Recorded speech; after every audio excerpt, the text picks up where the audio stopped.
Me quedó curiosidad de este tema, voy a preguntar, y ahí se fue dando, para mí, esta vorágine que ya es imparable, de que el ciudadano quiera conocer lo que está pasando.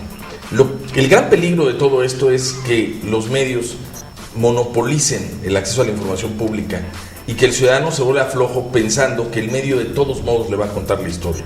Lo importante es que el ciudadano entienda que la historia la cuenta la persona desde una óptica y que el ciudadano tiene que hacerse su propia historia de la información que va adquiriendo. Se ha hablado de excesos. Algunas instancias públicas han padecido de fuego amigo para ser atacadas a partir de solicitudes de acceso a la información que son publicadas y manipuladas en algunos medios de comunicación. ¿Cuál es su posición al respecto? Yo creo que la realidad es que el abuso se va a dar. Un día platicábamos en una reunión regional si es bueno el abuso del derecho al acceso a la información. Yo digo, es preferible abusar del derecho a no tener el derecho.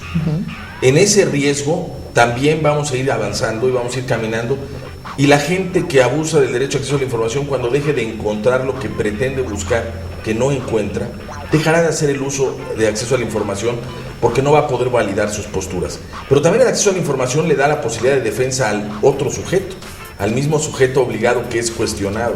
Decir que el acceso a la información es únicamente de los ciudadanos sería quitarle la naturaleza de ciudadanos a los propios comisionados e integrantes de las comisiones, que también tienen derecho a hacer uso del acceso a la información para defender una posición específica.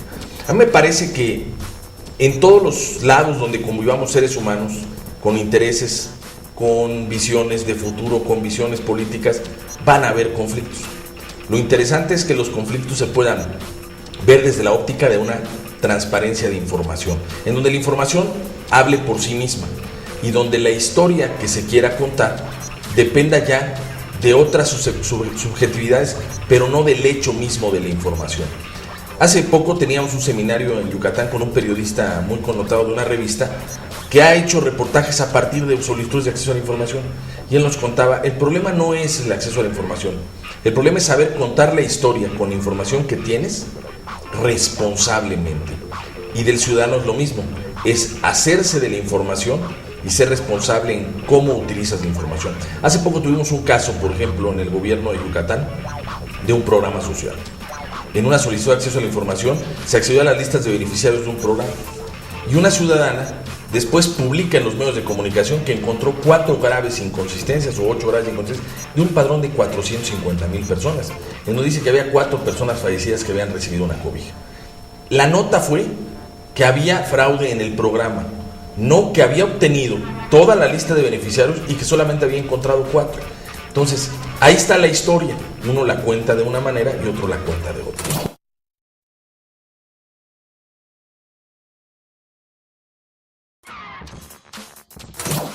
Información útil. La presencia de los medios de comunicación en nuestra sociedad resulta de vital importancia. A nadie sorprende que los medios sean los informantes por antonomasia, el espacio de distracción, la mesa de debate o bien el foro de opinión de los ciudadanos y hasta el lugar donde pueden converger las más distintas formas de pensar. Sin embargo, debemos reflexionar en torno a que, como cualquier otro poder fáctico de una nación, los medios deben o no tener límites y quedar sujetos a las mismas condiciones que cualquier otro grupo de la población. Sobre esto existe un gran debate a nivel mundial, para lo cual el investigador Manuel Alejandro Guerrero, en su ensayo Medios de Comunicación y la función de la transparencia, nos invita a comprender las presiones externas que deben sortear los medios para impulsar la transparencia en la gestión pública y brindar cobertura sobre aquellos asuntos que sean convenientes para ciertos grupos, o si existe la posibilidad de exigir a los medios que, como pilares de la democracia, brinden información alejada de toda presión externa. Los medios de comunicación, motivados por la función social que les dio origen, deben de contribuir en la supervisión y vigilancia de las acciones de gobierno, pero también deben ser auténticos aliados de los ciudadanos cuando en la promoción del respeto a sus derechos se trate. Ahora, es necesario entrar a una segunda etapa en el derecho de acceso a la información, de acuerdo a lo que señala el director de la revista Contralínea, Jorge Meléndez Preciado. Esta ley es producto de un movimiento social muy amplio que se expresó básicamente en el Grupo Oaxaca, que yo fui integrante mismo, y que no es una gracia, como lo ha señalado durante muchos años y lo vuelve a reiterar ocasionalmente el señor Vicente Fox, no es una gracia del gobierno, es una necesidad de la sociedad y de la ciudadanía. En segundo lugar, que la ley que tenemos es totalmente laxa y entonces hay datos que uno puede obtener. No lo digo ni siquiera yo. Hace 3 días la señora Jacqueline Pechard, que llegó a ser presidenta del IFAI, curiosamente estaba en el IFE, o sea que no es especialista en derecho a la información, nuevamente dijo que había que revisar la ley porque había una serie de negativas al respecto y que obviamente pues eso era incorrecto. Algunos que hemos hemos tenido acceso al IFAI, y yo tengo varios amigos ahí todavía, algunos los han corrido, por cierto, pedimos información y de repente tardan 9 meses.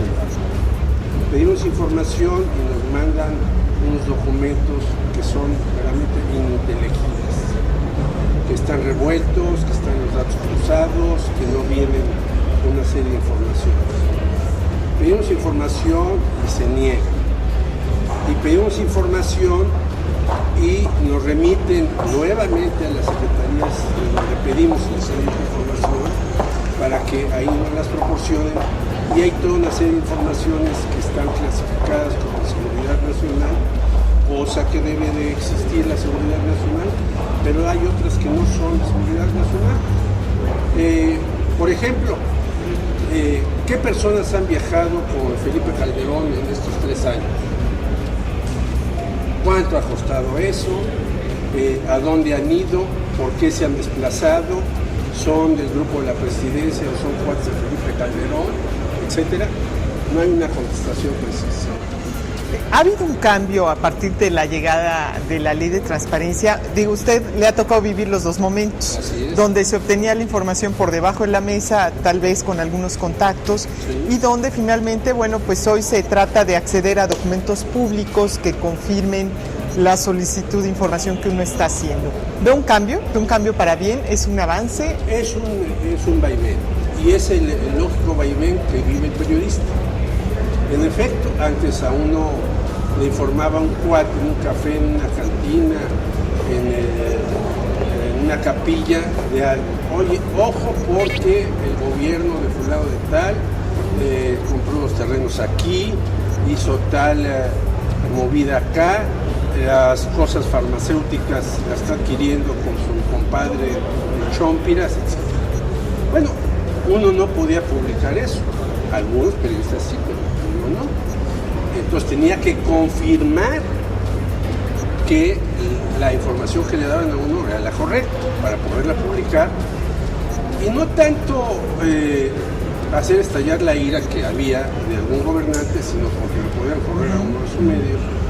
A mí me han corrido casi todos, pero era más sencillo, uno cometía un dislate. Ahora es más accesible eso. Pero insisto, a pesar de que es más accesible y directo, la ley no contempla eso. Y no contempla otra cosa, sanciones.